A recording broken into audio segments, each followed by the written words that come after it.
ದಕ್ಷಿಣ ಕನ್ನಡ ಜಿಲ್ಲೆಯ ಬೆಳ್ತಂಗಡಿ ತಾಲೂಕಿನಲ್ಲಿರುವಂತಹ ಈ 1700 ಅಡಿ ಎತ್ತರದ ಬೃಹತ್ ಕೋಟೆಯಲ್ಲಿ ಬ್ರಿಟಿಷರಿಗೂ ಸಿಗದಂತಹ ಒಂದು ಕರಾಳ ಸತಿ ಅಡಗಿದೆ ಅಂದರೆ ನೀವು ನಂಬ್ತೀರಾ? ಅದುವೇ ಜಮಲಾಬಾದ್ ಕೋಟೆ ಅಥವಾ ಗಡಾಯಿ ಕಲ್ಲು.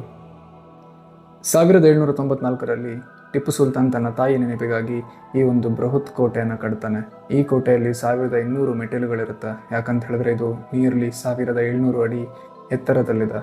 ಹಾಗೆಯೇ ಈ ಒಂದು ಕೋಟೆಯ ಮೇಲೆ 1799ರಲ್ಲಿ ಬ್ರಿಟಿಷ್ ಸೈನ್ಯ ದಾಳಿ ಇಟ್ಟಾಗ ಅಲ್ಲಿರುವಂತಹ ರಾಯಲ್ ಖಜಾನೆ ಅಥವಾ ಅಲ್ಲಿರುವಂತಹ ವಜ್ರ, ವೈಡೂರ್ಯ, ಚಿನ್ನಾಭರಣಗಳನ್ನು ಯಾರ ಕೈಗೂ ಸಿಗಬಾರ್ದು ಅಂತ ಆ ಒಂದು ಪ್ರಪಾತಕ್ಕೆ ಮೇಲಿಂದ ಕೆಳಗೆ ಎಸೆದೇ ಬಿಡ್ತಾರೆ. 1700 ಅಡಿಯ ಕೆಳಗಿರುವಂಥ ಈ ಪ್ರಪಾತದಲ್ಲಿ ಮನುಷ್ಯರೇ ಹೋಗಲಾರದಂತಹ ದಟ್ಟವಾದ ಅರಣ್ಯ ಇದೆ. ಈ ಒಂದು ಕಳೆದ 100 ವರ್ಷದಲ್ಲಿ ಅದೆಷ್ಟೋ ಜನ ಈ ನಿಧಿಯನ್ನು ಹುಡ್ಕೊಂಡು ಹೋದವರು ಮತ್ತೆ ವಾಪಸ್ ಬಂದದ್ದೇ ಇಲ್ಲ.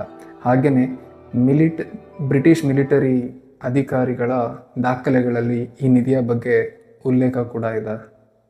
ಡೇ ಟೈಮಲ್ಲಿ ಈ ಚಾರಣಿಗರಿಗೆ ಅಥವಾ ಈ ಟ್ರೆಕ್ಕರ್ಸ್ಗಳಿಗೆ ಒಂದು ಸುಂದರ ತಾಣವಾಗಿ ಕಾಣುವಂತಹ ಈ ಗಡಾಯಿ ಕಲ್ಲು ಅಥವಾ ಜಮಲಾಬಾದ್ ಕೋಟೆ ಸೂರ್ಯ ಮುಳುಗ್ತಿದ್ದಂತೆಯೇ ಆ ನಿಧಿಯನ್ನು ಕಾಯುವಂತಹ ಒಂದು ನಿಗೂಢ ಸಾಮ್ರಾಜ್ಯ ಆಗುತ್ತೆ.